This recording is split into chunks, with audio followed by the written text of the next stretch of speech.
Fauci. It's still been crushing to me to think that I didn't know my work in 1999 was something that had been avoided.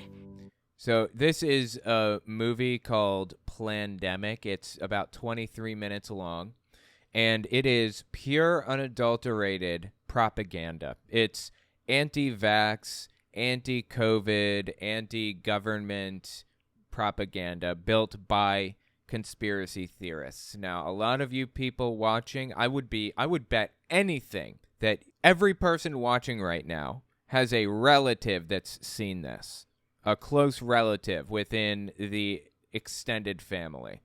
It made its rounds in social media when it came out. I'm not sure when it came out exactly, like a couple years ago. Anyway, 2020. I think it came out in 2020. Yeah. And they were removed from YouTube. The Plandemic video was. They were removed from everything. Just every single thing, it was taken down because it's propaganda that hurts people, that got people killed objectively. So they went church to church, passing out DVDs of this movie to the church goers.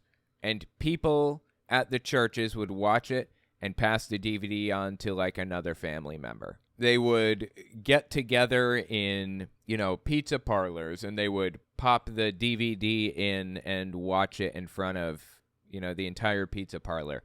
Greg Locke did a watch party of this. It did untold amounts of damage. So I want to watch it. Let's watch this movie, Plandemic, and see if we can point out all of the propaganda methods that are used, all the propaganda techniques all through it. Now, I want to do this responsibly, so before we actually watch Plandemic, I want to break down some of the ideas that they put forward here. There's this NPR article that talks about some of the claims that were made in it. Let's just take a look at a couple of them, and then we're going to start at the beginning of this movie, Plandemic, and we're going to watch the whole thing in one sitting.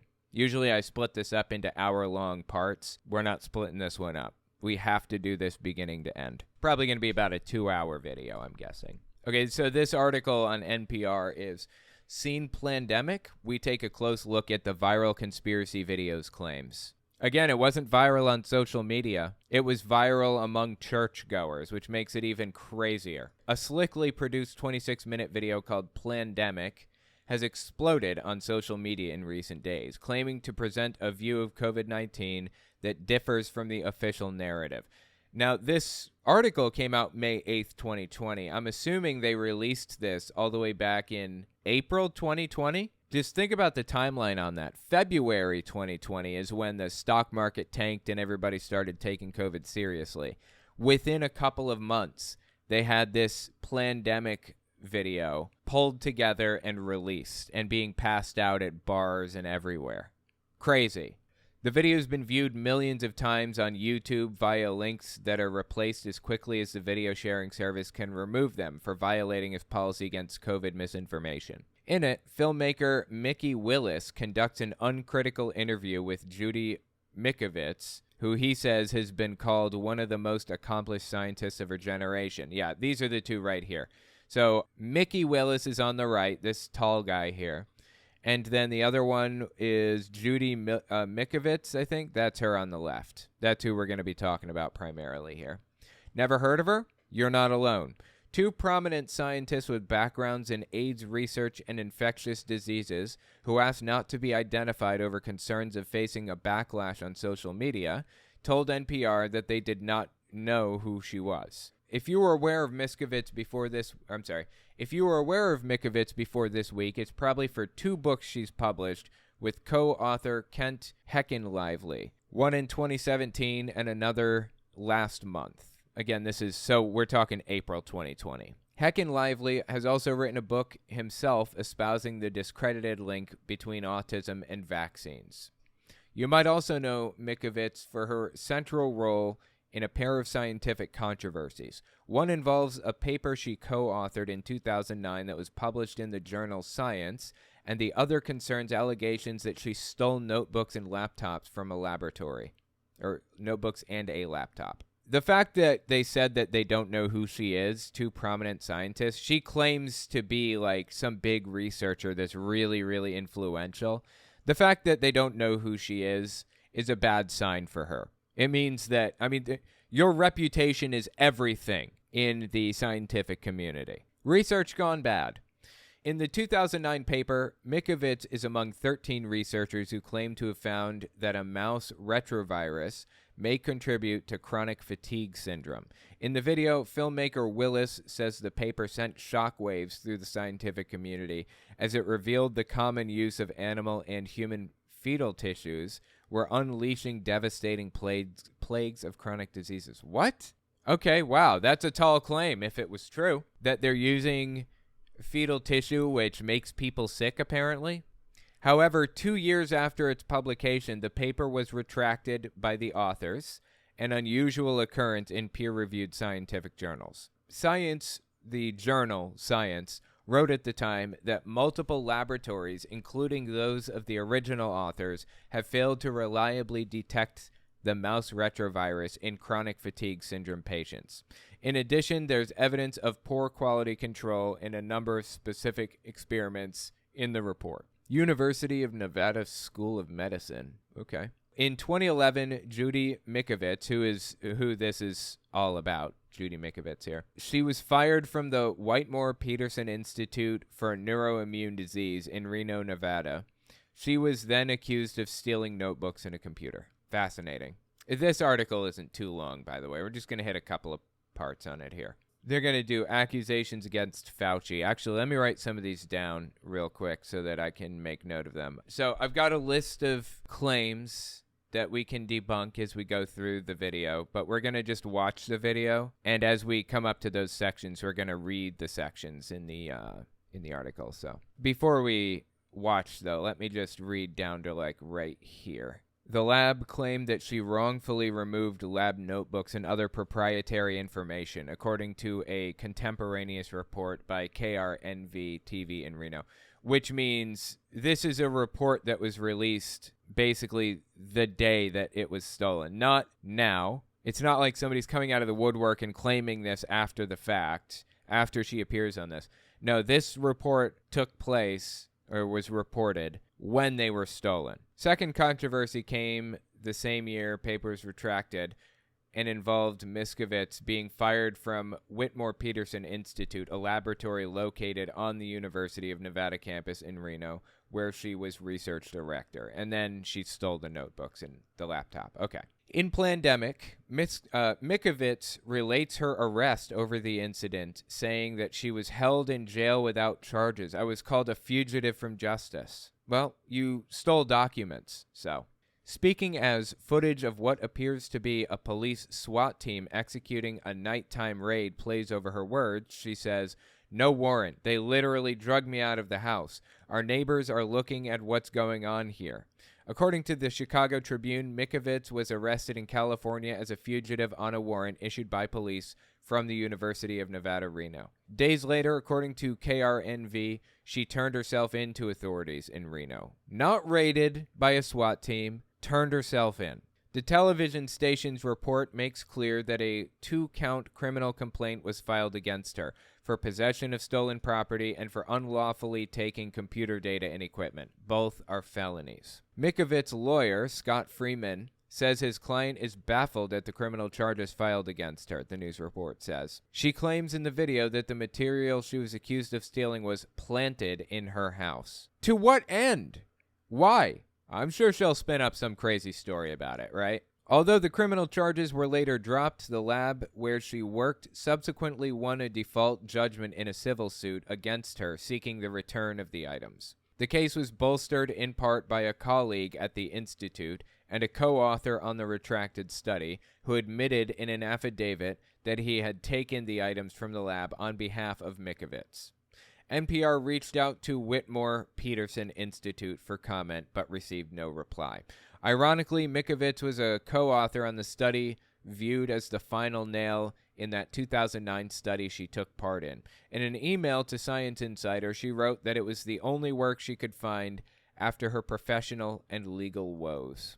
Okay, well, there you go. There's a breakdown of who Mikovits is. I'm sure she's going to twist that completely out of proportion. Let's give this a watch. Let's listen to this movie, Plandemic, and see if we can pick up on some of the propaganda methods, shall we? It starts out with a big disclaimer: fair use. In good faith, this work contains fair use of copyrighted and non-copyrighted images from the public domain and web for non-commercial and non-profit educational purposes. Fair enough. Yeah, they didn't make a dime off of it. This work is distributed free of charge. The author has neither monetized this work nor sought any profit from its distribution. Copyright disclaimer: under Section 107 of the Copyright Act of 1976, allowance is made for fair use for purposes such as criticism, comment, news reporting, teaching, scholarship, and research. Fair use is a use permitted by copyright statutes that might otherwise be infringing. Non-profit, educational, or personal use tips the balance in favor of fair use. Yeah, they may be correct on that. This work contains original work of commentary and critical analysis. Yeah, I think they're correct on that. So they use some pictures and stuff and images and video and stuff that is copyrighted. But yeah, I think they're probably correct on their position with this fair use thing. Okay, let's give this a watch.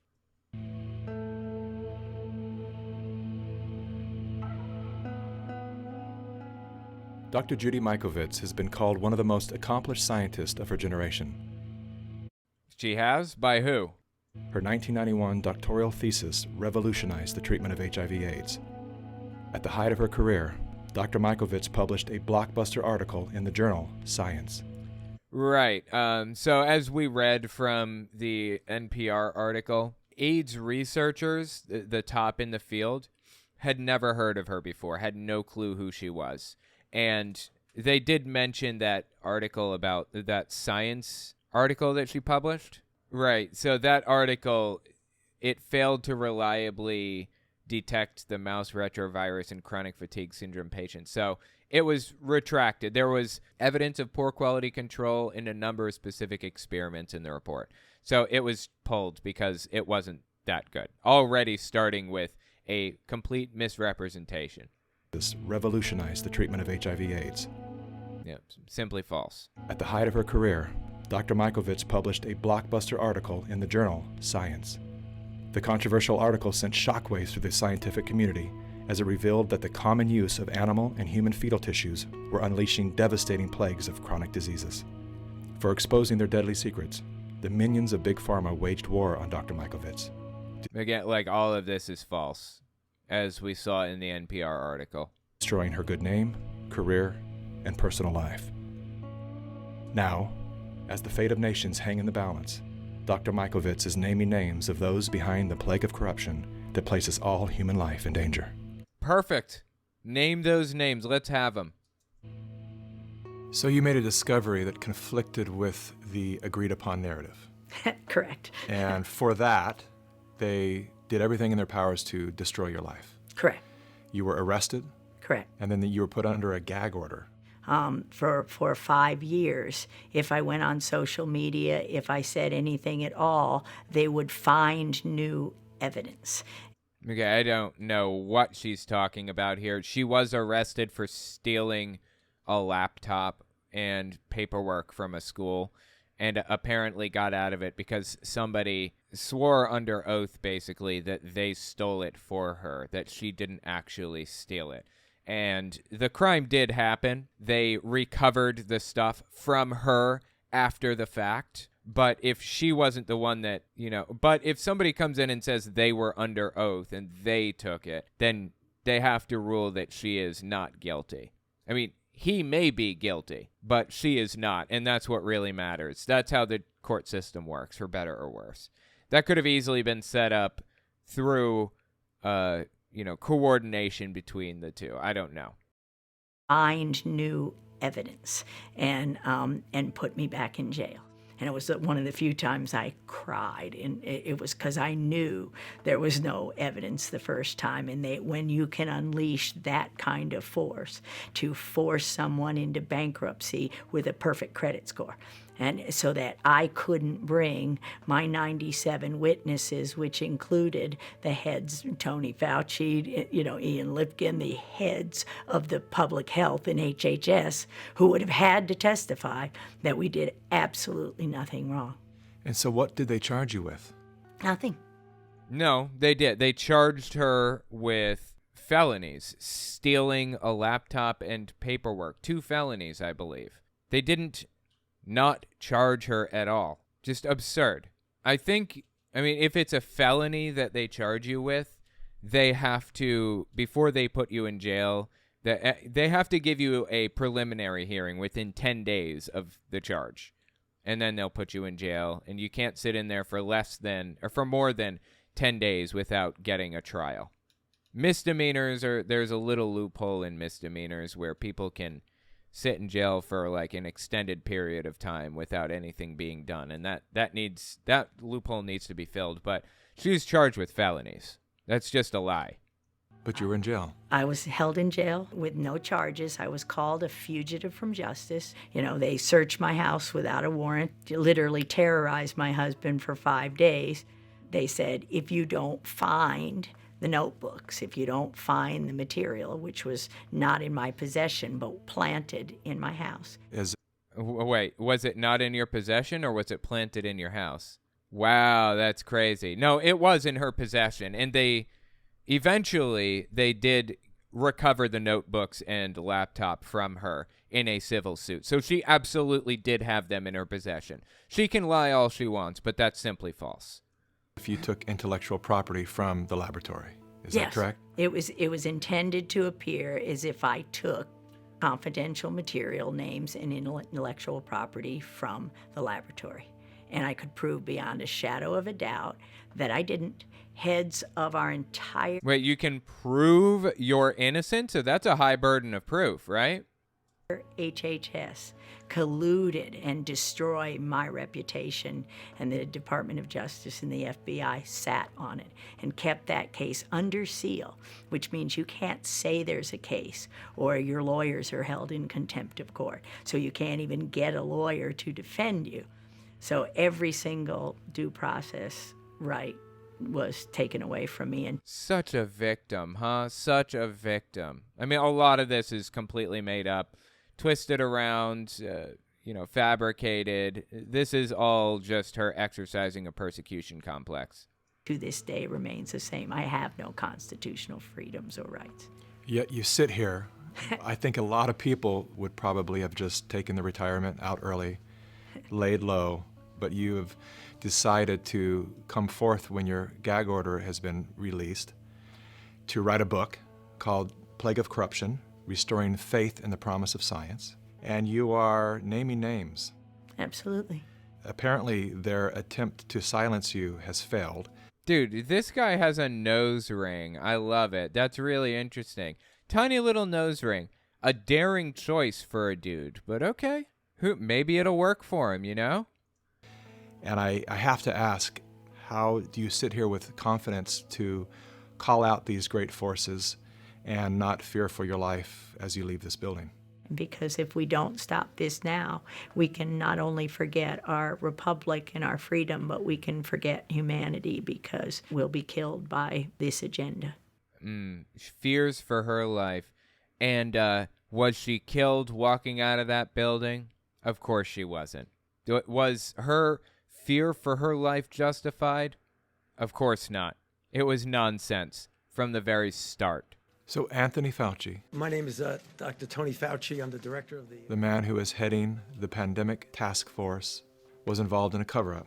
He directed the cover-up. Fascinating. Okay, well, I'll tell you what. Let's take a look at the section on accusations against Fauci, because that's the section that we've come to now. Let's just read this on NPR real quick. Many of Mikovits' claims concern perceived professional slights or conflicts that she attributes to various high-profile individuals who've become even more prominent in recent weeks because of the COVID-19 pandemic. Like Fauci. Anthony Fauci was the top infectious disease something or other in the country, right? Again, high-profile people in the HIV research field have never heard of this person, and that's not how scientific researchers operate. They all know each other within a field because they're all reading articles from each other, cited by each other. The more citations you get in a paper, the more credible your peer-reviewed study is as a study. And that's how everybody knows everybody else in the field. You know, all AIDS researchers, just about, even up-and-comers, are fully aware of all of the top AIDS researchers. Anyway, most salient among them are Dr. Anthony Fauci, the director of the National Institute of Allergy and Infectious Diseases since 1984, Dr. Robert Redfield, the current director of the CDC. Yeah, Redfield wasn't fantastic. He kind of capitulated to Trump. And Dr. Robert Gallo, an AIDS pioneer who is now director at the Institute of Human Virology and scientific director at the Global Virus Network. A statement emailed to NPR from the National Institutes of Health, or the NIH, which oversees Fauci's NIAID, stated, "The NIH and National Institute of Allergy and Infectious Disease are focused on critical research aimed at ending the pandemic, the COVID-19 pandemic, and preventing further deaths. We are not engaging in tactics by some seeking to derail our efforts." In an article originally published in 2018, Snopes reported on a claim by Mikovits that Fauci sent an email that threatened her with arrest if she visited the National Institute of Health to participate in a study to validate her chronic fatigue research. Interesting. So 2018, that was before COVID hit or anything. And Snopes reported on the claim that she made that Fauci sent her a threatening email. I have no idea what she's talking about. I can categorically state that I have never sent such an email, Fauci told the fact-checking website Snopes in 2018. I would never make such a statement in an email that anyone would be immediately arrested if they stepped foot on NIH property. So I guess she's probably going to make some of those claims in a second. Let's keep listening here. And in fact, everybody else was paid off, and paid off big time. Millions of dollars in funding from Tony Fauci. Great. Show us evidence of this. I don't want conjecture. I want real bank statements. I want to see this real stuff. You know, this is so important to talk about because as I said in the beginning, I'd bet anything one of your extended family members has seen this at some point. Ask around. Ask your family if they've ever seen this conspiracy film. It was huge for a while. Huge. Organization, National Institute of Allergy and Infectious Disease. These investigators that committed the fraud continue to this day to be paid big time by the NIAID. And the whole world is listening to his advice for how to handle this current pandemic. How do we know that what he's saying is what we need to be learning? What he's saying is absolute propaganda, and the same kind of propaganda that he's perpetrated to kill millions since 1984. He set out to kill millions in 1984, really? Know from this study quite clearly that there will be a delay in progression significantly greater than for individuals who do not take the drug. It started really when I was 25 years old. I was part of the team that isolated HIV from the saliva and blood of the patients. Again, don't trust a single word out of any of these people's mouths, not one. It's like I'm stopping literally every single sentence to address the things that they're saying. Be extremely skeptical of every word you hear. France, where Luc Montagnier had originally isolated the virus. This was a confirmatory study, but Tony Fauci and Robert Gallo were working together then to spin the story in a different way.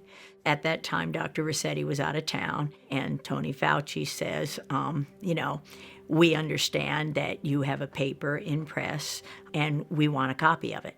And I said, yes, there's a paper in press, and it's confidential, and no, I will not give you a copy of it. He started screaming at me, then he said, give us the paper right now, or you'll be fired for insubordination. Again, people have said that they've never even heard of this person before. Like AIDS researchers, the top in the field, said that they'd never heard of her before. So, I mean, she seems to have the language down, talking about, papers that are in press and stuff like that, and preprints and all that stuff. So I don't doubt that she was at least at one time involved in the scientific community to some degree. I mean, she was a researcher at a university, naturally, from which she was fired for stealing stuff and then charged with a crime. But I don't believe a word that she's saying right now. Said, I'm sure when Dr. Rossetti gets back, you can have the conversation. And so Frank comes back, several weeks later, and is really bullied into giving Fauci the paper. Fauci holds up the publication of the paper for several months, while Robert Gallo writes his own paper and takes all the credit. And of course, patents are involved. This delay of the confirmation, literally led to spreading the virus around, killing millions. Oh, I see. So what she's saying is she came up with this genius thing and Fauci stole it right out from under her, basically. She came up with solutions to the AIDS epidemic that Fauci eventually stole from her and took credit for. Okay, any evidence for this at all? Her credibility is shot to the ground at this point. I feel like I can't trust a word out of her mouth because she's already told 1 billion lies. Like the whole SWAT team thing. She was not, invaded by a SWAT team. She turned herself in. They didn't search her house without a warrant. None of that was true. She has zero credibility at this point. She's going to make an accusation as big as Anthony Fauci stole her intellectual property. I'm going to need more than just her word. She is the least trustworthy person alive, in my opinion, at this point. Perhaps no one expressed the anguish of AIDS better than New York writer Larry Kramer. But he was even more angry at the federal government and the pharmaceutical industry. One person who felt Kramer's fury was NIH Dr. Anthony Fauci. It's still been crushing to me to think that I didn't know my work in 1999 was something that had been avoided. From 83 and 82, when the virus was isolated, the virus didn't have to wait until 84 to be confirmed. Think of how many people, the entire continent of Africa, lost a generation as that virus was spread through because of the arrogance of a group of people, and it includes Robert Redfield, who's now the head of the CDC. Yeah, Robert Redfield, I'm not a fan of that guy because he very much capitulated to Donald Trump. He contributed to his whatever and helped him and did whatever it was he wanted him to do. It wasn't good, but I don't believe there's some grand conspiracy theory the way they're laying out. This is crazy. Right along with Tony Fauci, they were working together to take credit and make money, and they had the patents on it and tailored them to IL-2 therapy, which was absolutely the wrong therapy.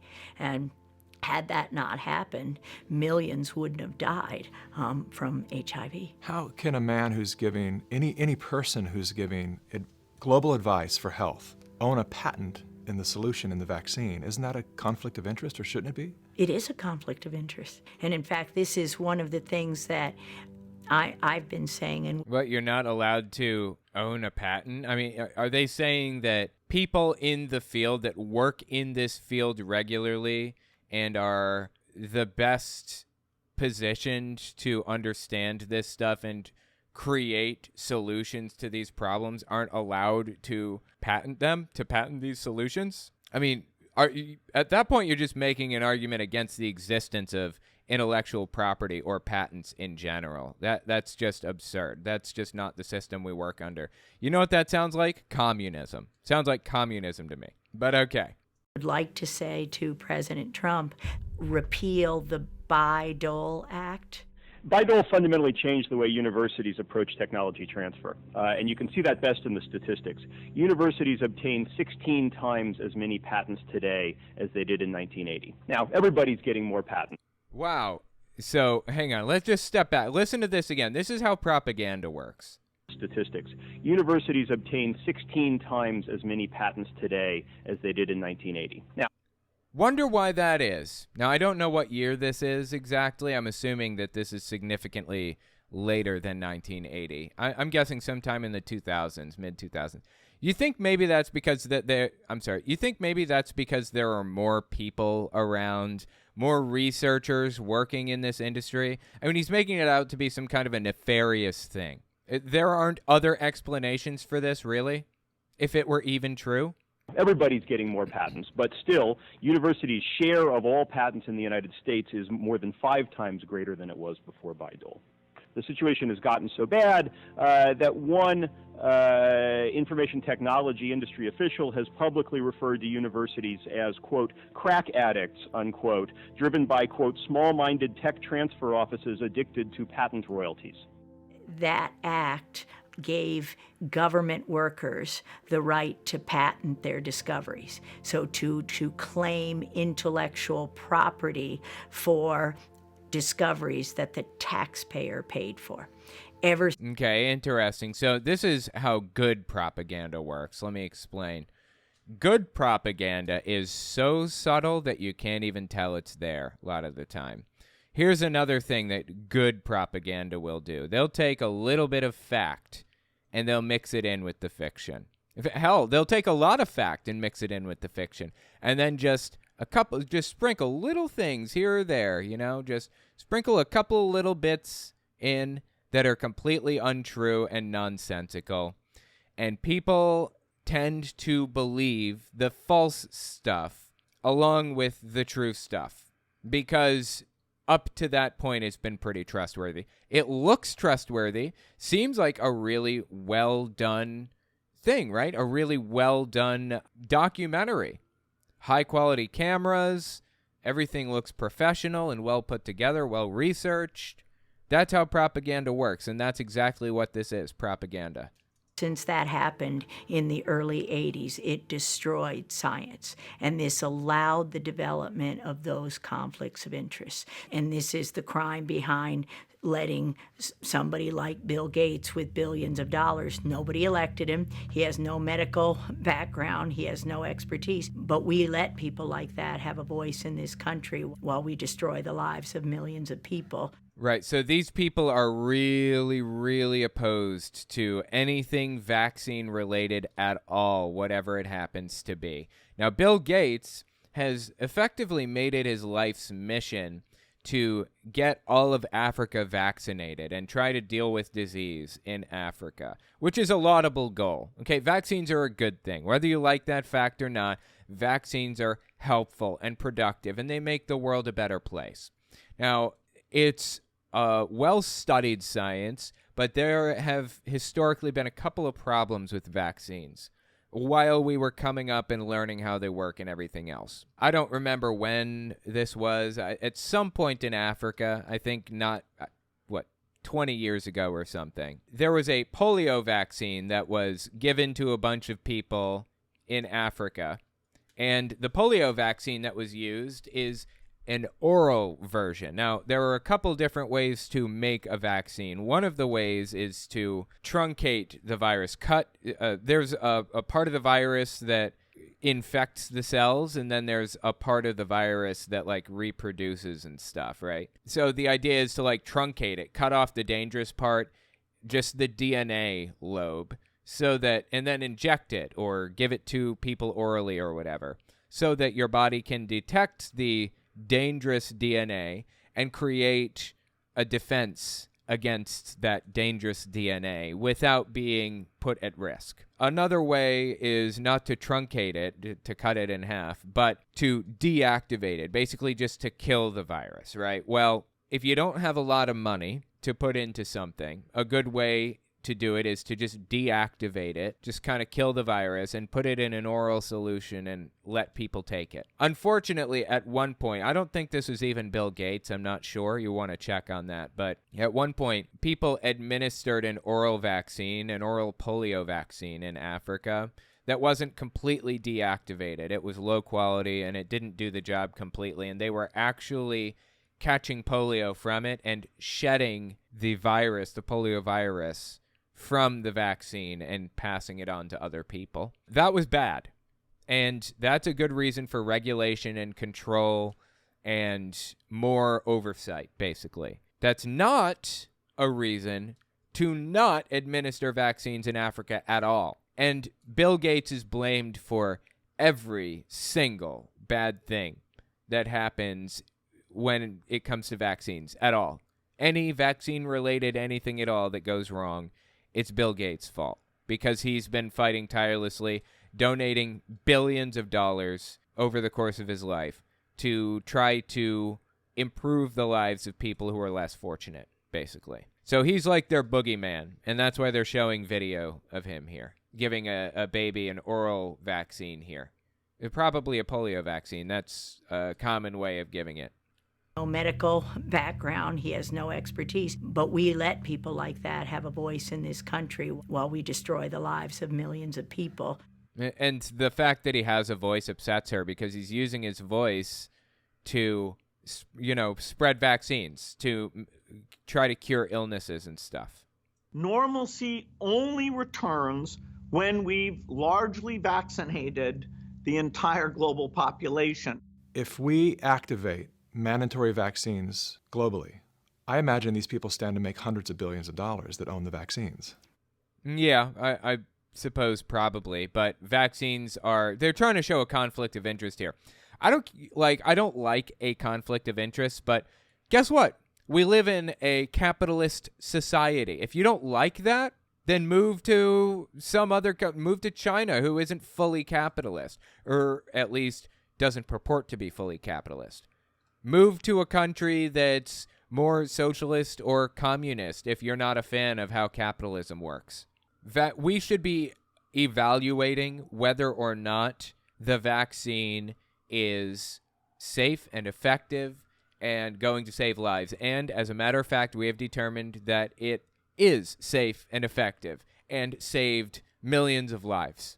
So I'm not a fan of conflict of interest, but that's capitalism, baby.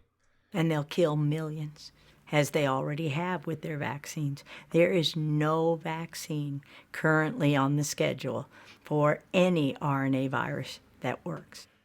Wow. Okay. So this is all the way back in May 2020. This is before, a vaccine even existed. And she's, propagandizing about it already. This is nuts. Yeah, the RNA technology, mRNA technology, has existed for decades and decades. Been around for, ever, okay? The fact that a vaccine has never been, mass-produced with mRNA technology before this doesn't mean it's not safe. It means it requires lots of study. This is all fear-mongering nonsense. Oh, and she claimed that it was going to kill millions of people. She said it's going to kill millions if they release the vaccine. Did that happen? Of course it didn't. It saved millions of lives. So I have to ask you, are you anti-vaccine? Oh, yes, she very clearly is. Vaccine. Oh, absolutely not. In fact, vaccine is immune therapy, just like interferon alpha is immune therapy. So I'm not anti-vaccine. My job is to develop immune therapies. That's what vaccines are. Do you believe that this virus was created in a laboratory? I wouldn't use the word created, but you can't say naturally occurring if it was by way of the laboratory. Okay, interesting. You could actually say that. Let me explain how vaccine studies work, how virus studies work. They discover a virus of some sort in some creature, right? The virus, the coronavirus that creates COVID, was legitimately in bats in China. We've known about these bats that had this coronavirus for a long time, years and years before, COVID came to be. We knew about it.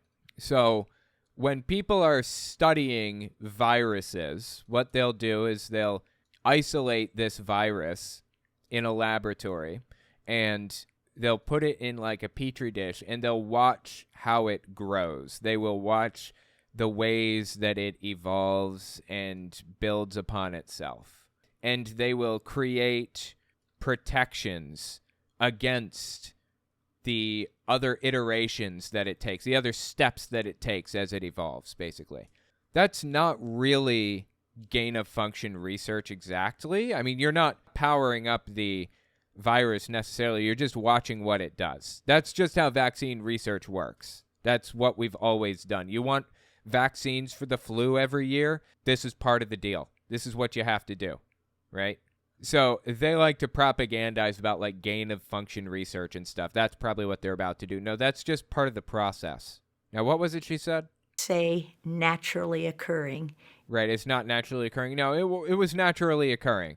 And the lab leak theory is almost certainly not how the vaccine or the virus came to be. As far as anybody can tell, there was a report released by the Department of Energy a little while back that says that they believe with low confidence that it leaked from a lab. Why the Department of Energy? Got me. For the record, that low confidence rating that they gave is the same rating level that they gave, that the government had for the idea that Iraq had weapons of mass destruction. So take that for what you will. Just because, a vaccine or just because a virus was being studied in a lab does not mean that it leaked from the lab and that's how it came to be. But okay. But you can't say naturally occurring if it was by way of the laboratory. So it's very clear this virus was manipulated. That's not clear, actually. It's not clear that this virus was, quote unquote, manipulated or whatever. It's just completely made up, all of it.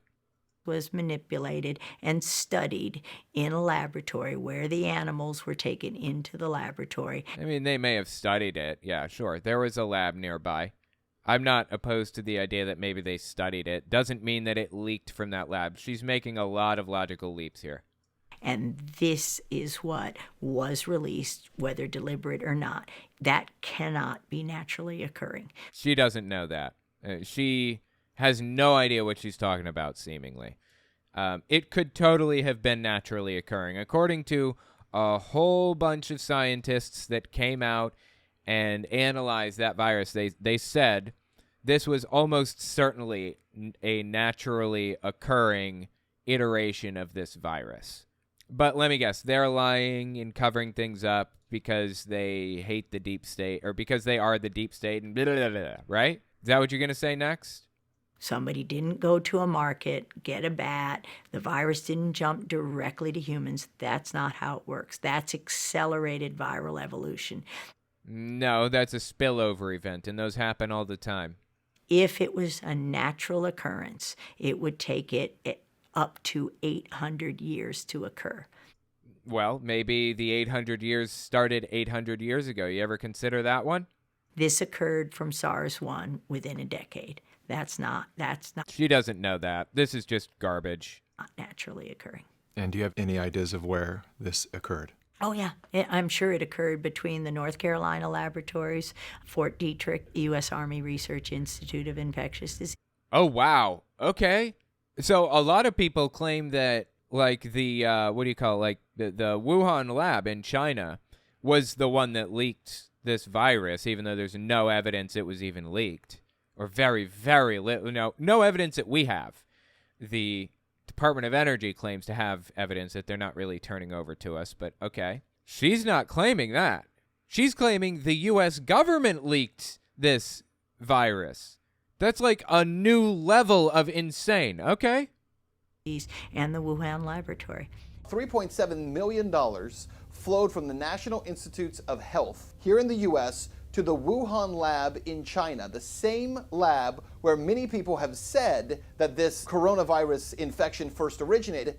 Yeah, of course. We work with labs all across the world. That's not surprising or nefarious or anything. Infection first originated. We also now know that NIAID, The department associated with the National Institutes of Health, of which Dr. Anthony Fauci is in control, had already been conducting experiments with the Wuhan Lab in the past in regard to coronavirus. Yeah, all of this could be true. I mean, I don't know this for sure, but I'm not discounting it as a possibility. So, what's your point? What are you getting at here? If Dr. Anthony Fauci cannot be honest with the public about his connection to this lab, then Fauci has to go. He was honest about his connection with the lab. In 1999, I was working in Fort Detrick in USAMRIID there, and my job was to teach Ebola how to infect human cells without killing them. Okay, I don't believe a single word out of her mouth, but you know what? Let's just look this up because there was another section here. Actually, a couple sections that we missed. I already know a good bit about the out-of-lab theory, so I missed that debunking section on NPR, but let's read it anyways, and then we're going to take a look at the teaching Ebola to infect humans section here. All right, so this is on NPR. In the video, Mikovits is asked whether she believes the novel coronavirus came out of a lab, something that NPR's Jeff Brumfield and Emily Kwong have thoroughly investigated and found the vast majority of scientists in the field of infectious diseases dismiss the idea that a lab created the virus or accidentally released it. Yeah, I don't think that was the case either. Maybe. Could be. I'm super suspicious. President Trump and other senior administration officials have pushed the accidental release theory without presenting evidence.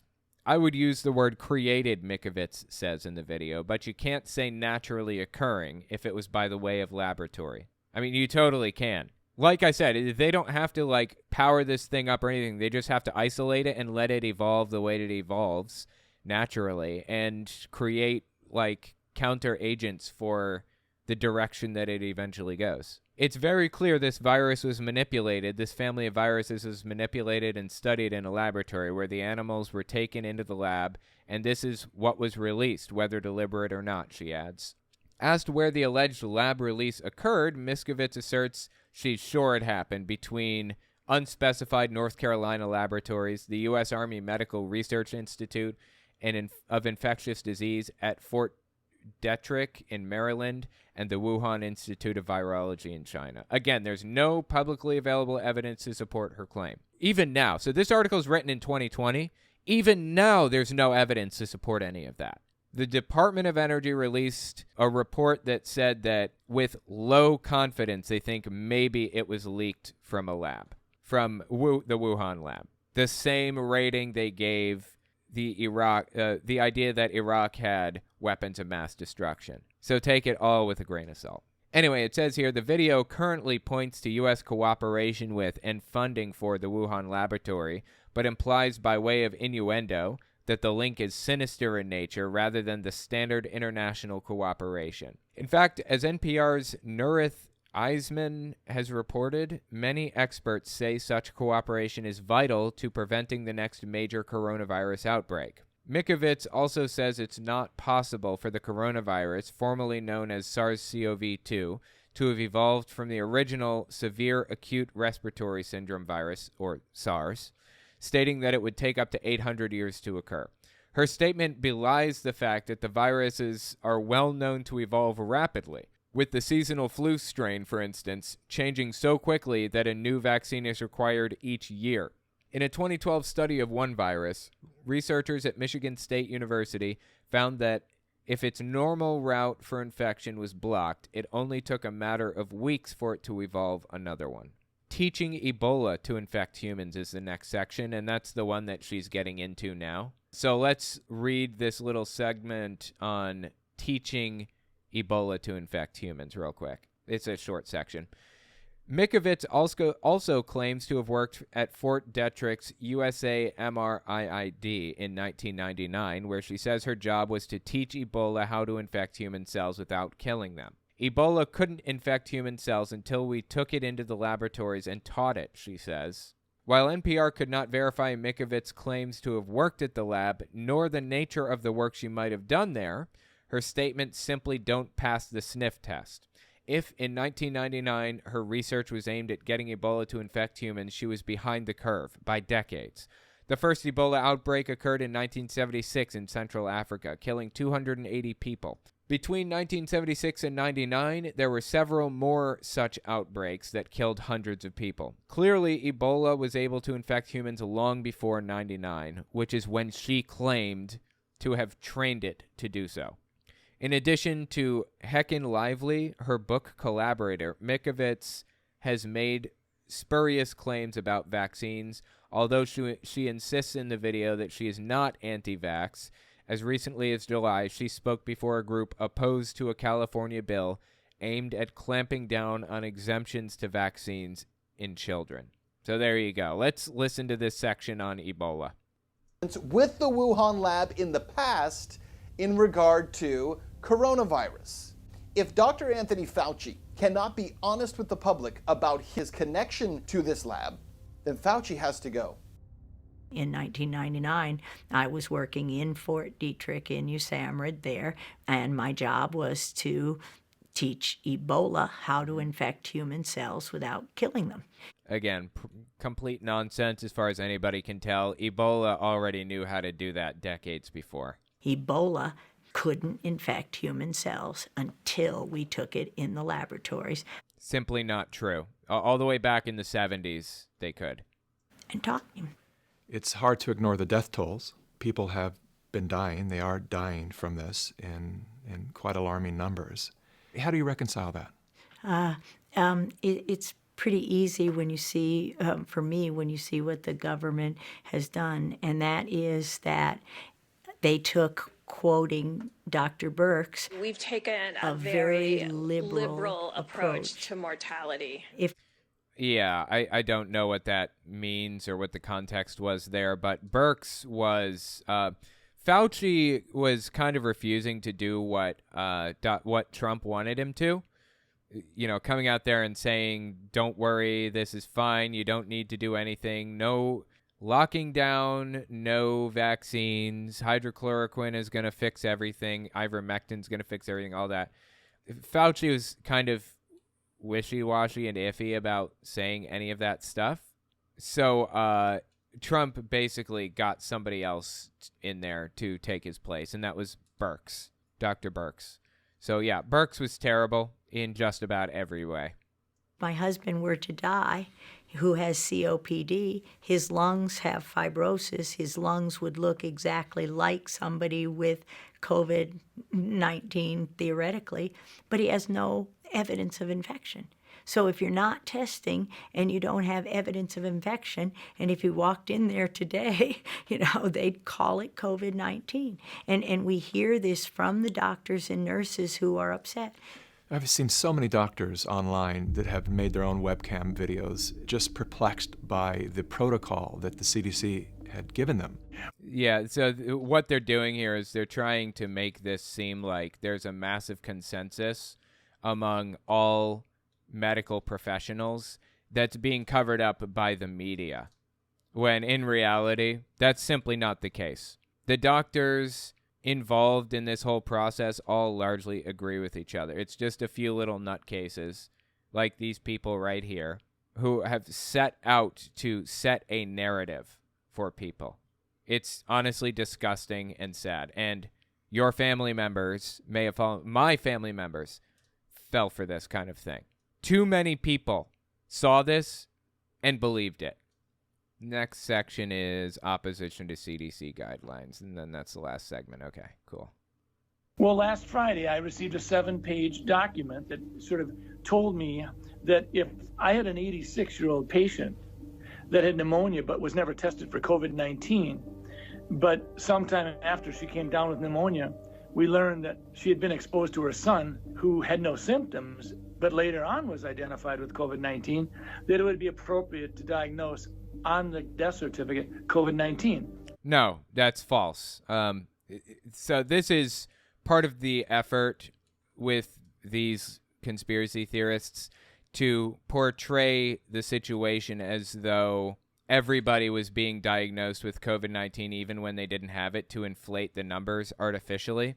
They would test somebody first to make sure that they actually had COVID-19. In some cases, the CDC was counting deaths in such a way that if the person had COVID-19 within 60 days or something of dying, then they were counted as a COVID death. And that's controversial, but fear not, the CDC changed that rule. They no longer do that. Simple as that. That's all that needed to be done. There isn't a big conspiracy to be had here. People just change the way that they operate, change the way that they do things, and just like that, it's fixed. They're not trying to cover things up and make everybody out to whatever. Like, it's all nonsense all the way down.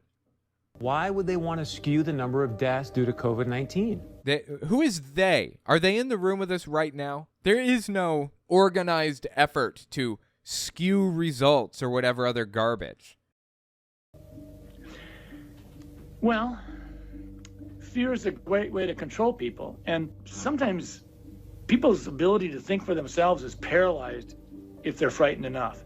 And that's not where I want people to be. I want people to say, we're going to get through this.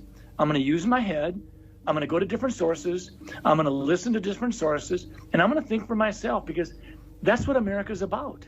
If someone dies with COVID-19, we are counting that as a COVID-19 death. You don't die with an infection. You die from an infection. Right. So one statistic that you can consider when dealing with this issue is the fact that over the past, 5 years or something like that, you can look at the statistics of deaths among people, in various different fields or different areas, how many people died of heart disease, how many people died of diabetes or of obesity or whatever other thing. And every single time, when we got the 2020, 2021, and 2022 statistics, we could see that excess deaths were significantly higher than they were for previous years for certain specific groupings. This is before the vaccine. Before the vaccine even came out, we could see that there were higher excess deaths than the year before, in heart disease or in whatever, a billion things. So if anything, the death rate or the death count is undercounted in the U.S. and worldwide. This stuff it's not some conspiracy. This is made up, fear-mongering, conspiracy nonsense that we're listening to. I've talked with doctors who have admitted that they are being incentivized to list patients that are sick or have died with COVID-19. Yeah, $13,000 from Medicare, if you call it COVID-19. Right. Okay, so hospitals were receiving just bullshit claim after bullshit claim, one after another. Hospitals were being given an extra amount of money to take care of their COVID patients. That doesn't mean that they would mark it down to get rich. Doctors were not getting the $13,000 in their pockets personally. This money was a grant being given to hospitals to help alleviate some of the problems with COVID and pay nurses extra money. They have to spin a conspiracy, some nefarious intention out of everything. Now Medicare has determined that if you have a COVID-19 admission to the hospital, you'll get paid $13,000. No, you don't. You don't get paid $13,000 if you get an admission to a hospital with COVID. You treat a patient. The hospital gets an additional amount to pay for extra staff and stuff when they're understaffed. Completely different. There's no nefarious thing about this. They have to spin up a conspiracy out of everything. It's embarrassing. If that COVID-19 patient goes on a ventilator, you get $39,000. Yeah, again, don't believe these numbers anyways. All of this could be made up. I do know that there was an amount that was given to people, that was given to hospitals if they had COVID patients to help alleviate the cost. But I don't know what those numbers were exactly. 3 times as much. And you've killed them with the ventilator because you gave them the wrong treatment. And you call it COVID-19. My next question is about just absurd, dude. I want to know why Italy was hit so hard. Italy has a very old population. They're very sick with inflammatory disorders. They got, at the beginning of 2019, an untested new form of influenza vaccine that had 4 different strains of influenza, including the highly pathogenic H1N1. That vaccine was grown in a cell line, a dog cell line. Dogs have lots of coronaviruses, and that's why they're not testing there. Okay, there are different types of coronaviruses. A coronavirus corona means crown. So it's the shape of the virus, of like the top of it, what it looks like. That doesn't mean that dogs have had this exact virus that causes COVID for decades. Like, that's just nonsense. You could just say, oh, it was that. As the country begins emerging from the worst of the coronavirus epidemic, one question remains. What happened to all the hydroxychloroquine? We know that oh my God. Hydroxychloroquine. By the way, hydroxychloroquine doesn't do anything for anybody. Never did. I mean, it cures, lupus or something? I don't remember. It doesn't do anything for COVID. As the country begins emerging from the worst of the coronavirus epidemic, one question remains. What happened to all the hydroxychloroquine? We know that hydrochloroquine and zinc are working great for patients. And then No, they weren't. They weren't doing anything for anybody. It was a preprint study that was being tested, and Donald Trump wanted to give people some hope. So he said, this is the solution to it. And then his whole extremist fan base went and found every source of hydroxychloroquine they possibly could, including fish cleaner, because apparently it's in that too. And they took it, and it killed a bunch of people because of what Donald Trump did. And, now he has to double and triple down on it. He can't just walk away from the claims. So he absolutely refused to accept the fact that hydroxychloroquine doesn't do anything for anybody. It doesn't solve the pandemic anyways. I mean, it does have its uses outside of COVID. Just embarrassing and sad, man. Fauci comes out and says, well, there's no double-blind controlled placebo study, which, by the way, Dr. Fauci, is there going to be a double-blind controlled placebo study of your vaccine? Yes, there was. In fact, there were a bunch. Is there? In a survey polling nearly 20... Yeah, there were. And there were absolutely... It's like, just because they don't have a study on this thing, you think that they don't need it on that thing? Of course they do! Are you kidding me? Double-blind studies are really valuable and important. Yes, they do have that on the vaccine, but even if they didn't, doesn't mean that they don't need it on hydroxychloroquine. 300 doctors in some 30 countries, hydroxychloroquine was ranked as the most effective medication to treat the virus. No, it was not. It was proven to do absolutely nothing. In fact, you had worse outcomes if you took hydroxychloroquine. AMA was saying, doctors will lose their license if they use hydroxychloroquine, the anti-malarial drug that's been on the list of essential medicine worldwide for 70 years. Wait, essential to cure COVID?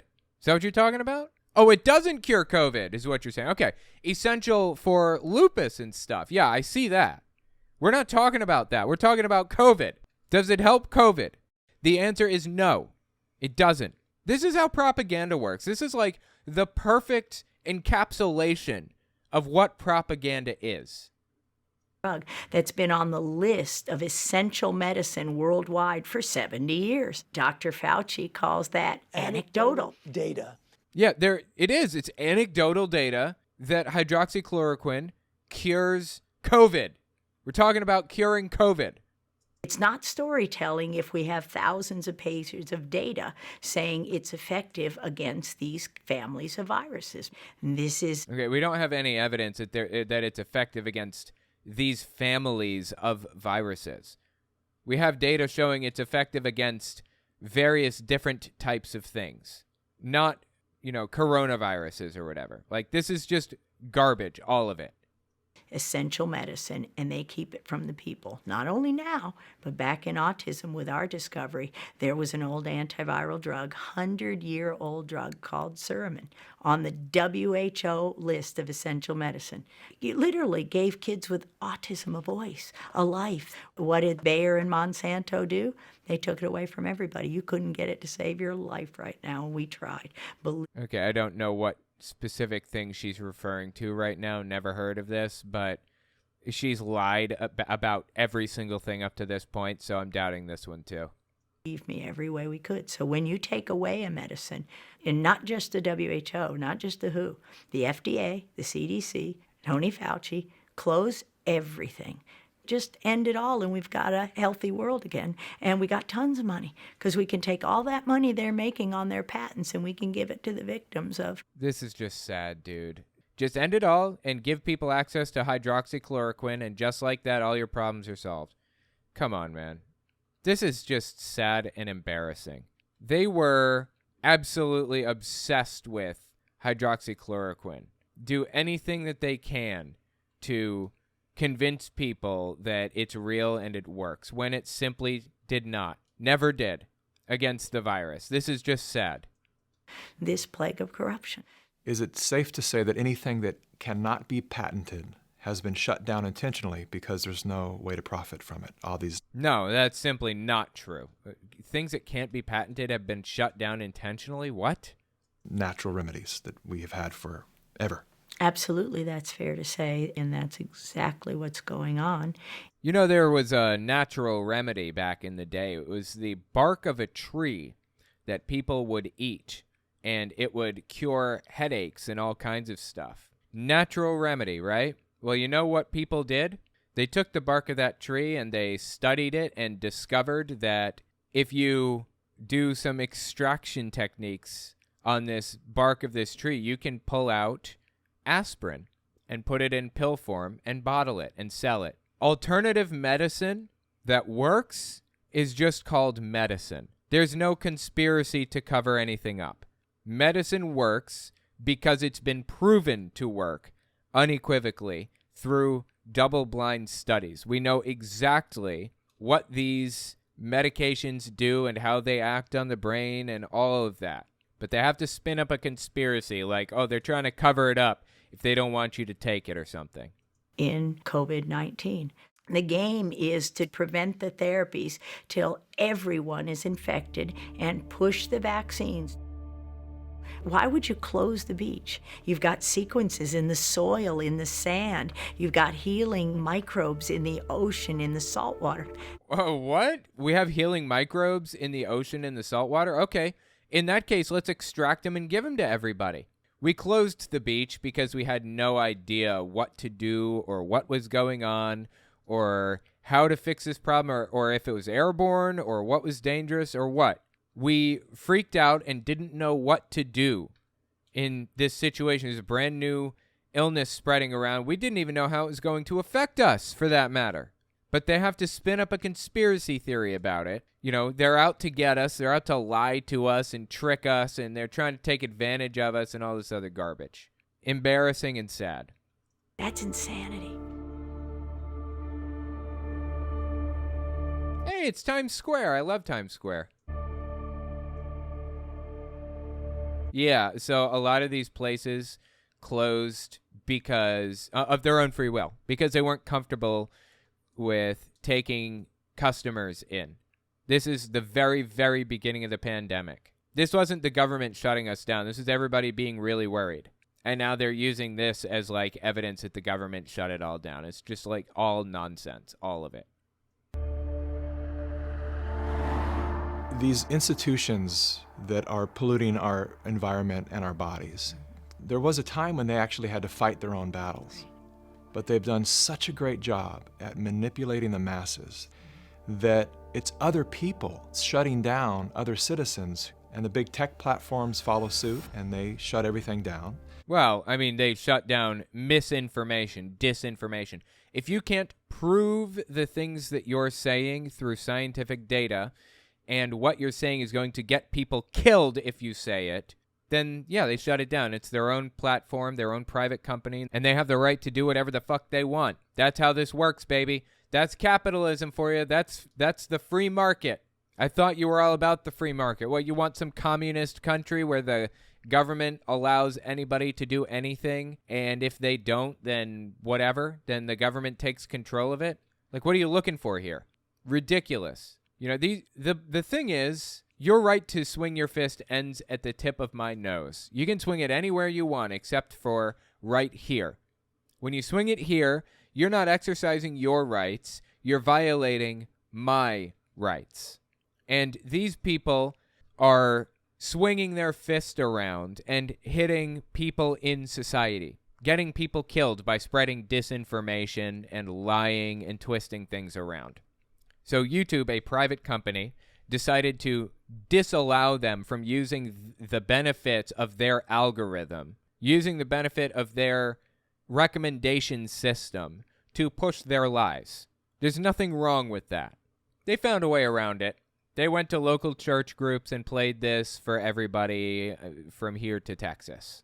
They were fine. This movie did what was basically the equivalent of standing on the town square. This is what you used to have to do back in the day before algorithms existed, before social media existed. You want to spread a message, go town to town, church to church, local jurisdiction to local jurisdiction, and teach people this message. This is exactly how it was done before algorithms. And they did just fine.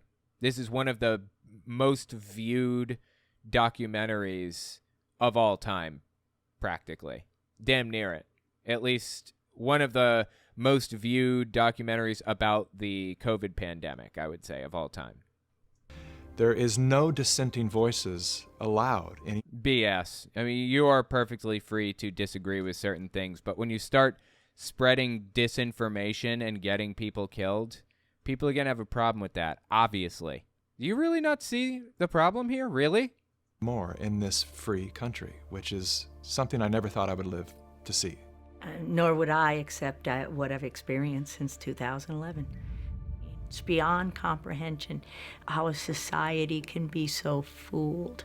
God, these people are an embarrassment. That the types of propaganda continue to where they're just driving us to hate each other. They say in literal political propaganda designed to make people hate each other.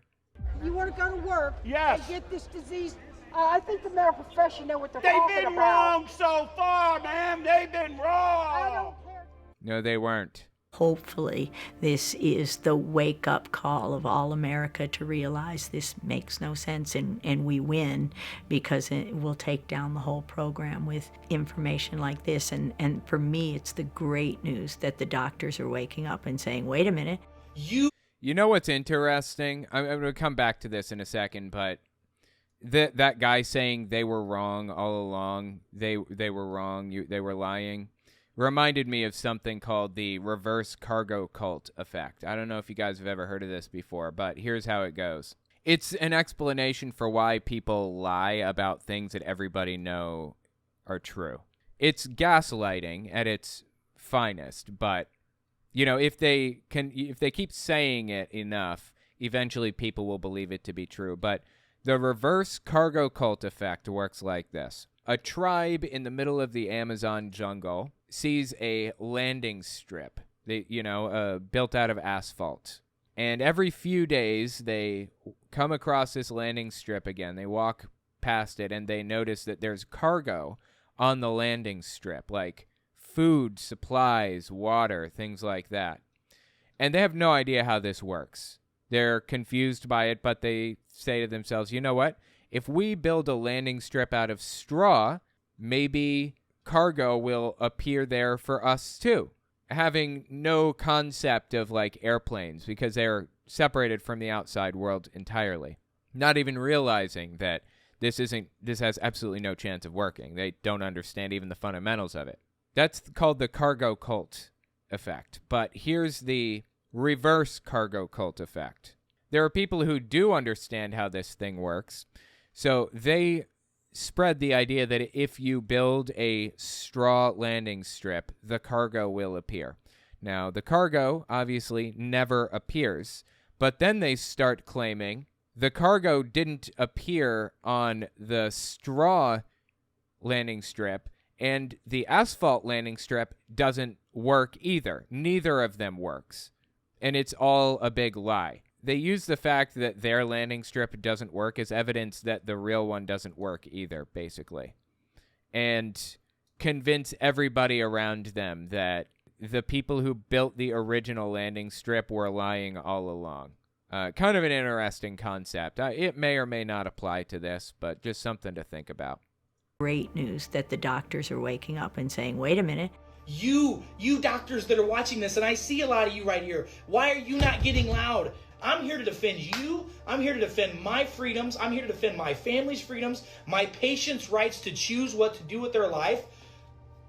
What freedoms or choices are being taken away from his patients? I don't understand. They haven't been told that they must get vaccinated or any of that stuff. At this point, vaccines didn't even exist anyways. What has he been out of shape about? I'm just blown away. And I'm blown away why there are not more doctors like me talking about this all over the place. We should be banding together right now. You need to wake up because your liberties are getting taken away from you all because of fake news that's out there. This is wrong. People should be going to jail for this stuff. For what? What fake news specifically? I mean, everything that they've said in this is propagandistic nonsense. Every last bit of it is a lie. But really, what the whole thing was designed to convey to you, what the doctor is referring to here, is the claim that the pandemic was created by Fauci. Fauci intentionally created the virus and intentionally released it into society to see what would happen. That's the claim that's ultimately subtly being made by this video. And it's absolutely unhinged from reality. Now, we're getting close to the end, so let's read this opposition to CDC guidelines section on NPR and just see what they had to say here, because we're almost there. A number of individuals described as doctors in the video are seen questioning the guidelines put out by the CDC and put out by the CDC on social distancing and other preventative measures, or suggesting the same profit motive for COVID-19 diagnoses that Mikovits promotes. Although none are identified by name, one appears on a television chyron to be Minnesota State Senator Scott Jansen, a family physician from Chaska. Yeah, so this doctor, quote unquote, this guy right here, unnamed, no idea who this is. He's showing his face, but he's unidentified. Is he a doctor? He's in doctor's scrubs, uniforms here or whatever, right? Claiming that he's a doctor.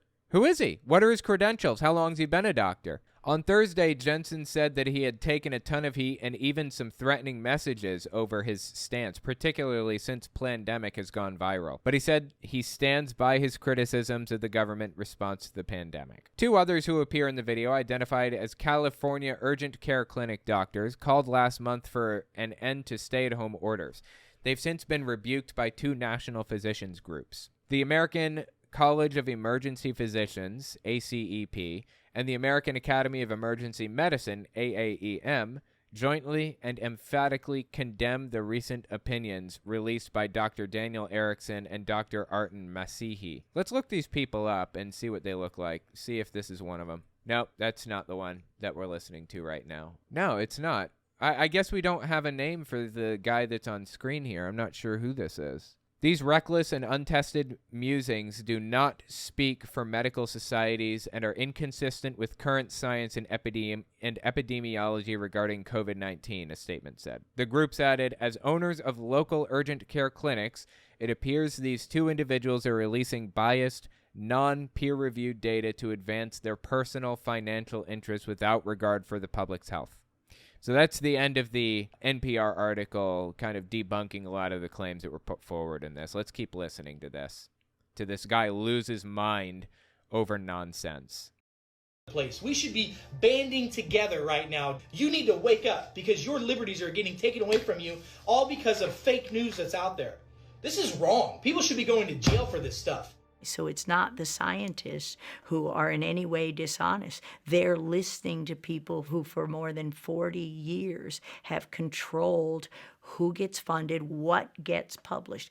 And I'm sorry to say many, many people will simply take the money and the fame and that support things that absolutely aren't true.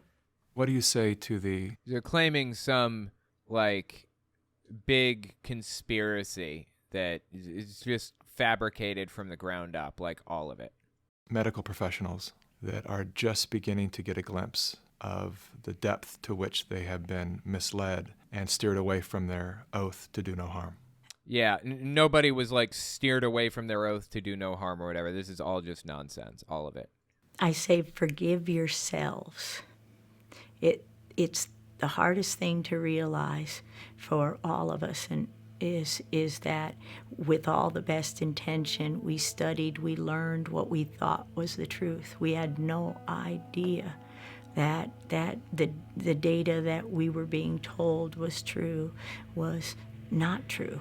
We've been taught now in our schools a very different science. You don't get funded if you don't speak the party line. Just complete nonsense, all of it. The science is sacred. You follow the science and the facts where they go, always. Scientists have always done that by and large. And some scientists have spoken out and suffered for it, but the truth prevails in the end when it comes to science every time. You don't get published. That was probably the hardest thing for me to take. You kidding me? Andrew, you don't get published, she says? Andrew Wakefield was published about his links to autism and vaccines and all that, and it turned out to be complete garbage. None of it was true, and it was published anyways. Science goes where the facts lead it, always, good for better or worse. And to claim that there's like some secret cabal in science pushing it this way or that way is just nonsense and offensive, honestly. Understanding that scientific journals would twist the discovery that should have healed all. Will the scientific community have the courage to answer the question of whether these diseases might have been of their own creation? Thank you. So what we did pretty much ever since I got out of jail, we started an education company. We wake up doctors, and it's very difficult. But every doctor who realized they may have been part of the problem has now turned that around to march toward a better society and restore faith in the promise of medicine. That's all we can do. It's so emotional and sad, and you can hear music in the background a little bit too. This is so traditionally standard propaganda, it's obscene. Well, Dr. Mikovits, thank you so much for your time. It's been a real honor to sit here with you, and particularly thank you for your courage. Thank you, Mickey. I appreciate it a lot. The idea that we are now Says Georgetown University 2017. Fauci is talking, I guess. The idea that we are now a few days away from a new administration, given, as you heard from the introduction, that I have been around for a while and have had the opportunity of serving in 5 administrations, I thought I would bring that perspective to the topic today, is the issue of pandemic preparedness. And if there's one message that I want to leave with you today, is that there is no question that there will be a surprise outbreak. Yeah, that's not surprising at all. There have been surprise outbreaks since the dawn of time. Look at HIV. It just appeared out of nowhere. He's the most qualified infectious disease doctor in arguably the world, at least in the United States, Fauci was. Obviously, there's going to be an outbreak. There are outbreaks all the time that go epidemic, and it just takes the wrong configuration to turn it pandemic. It just blows me away that they think that it's ridiculous that there could be a virus that goes pandemic rather than just epidemic. It's absurd that they don't see that. The thing we're extraordinarily confident about is that we are going to see this in the next few years. Thank you.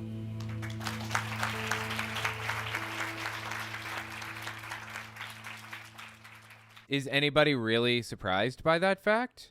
Yeah, I guess that's the end of the movie, apparently. Yeah, that's the end.